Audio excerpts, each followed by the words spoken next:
এই সবে আমরা এসে পৌঁছলাম পার্ক গেস্ট হাউসে।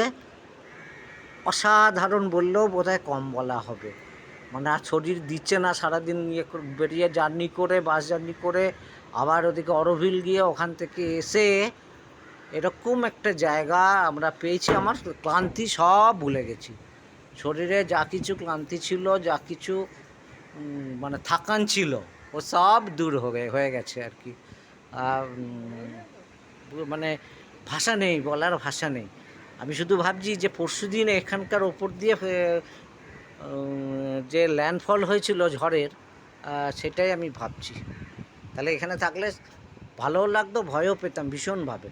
সমুদ্রের ঢেউ একদম আছড়ে পড়ছে, অসাধারণ ভিউ, অসাধারণ ভিউ। এই ভিউয়ের কোনো ভাগ হবে না, কোনো কথা হবে না। আশ্চর্য, অতি আশ্চর্য জিনিস।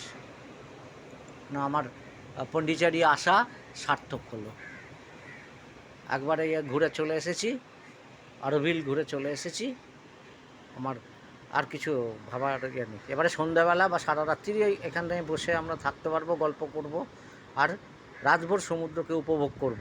এই আমাদের ব্যালকনি, এই ব্যালকনি থেকেই আমরা দেখব। আমাদের ঘরও খুব ভালোই হয়েছে, এমন কিছু না, 1200 টাকা করে নিয়েছে।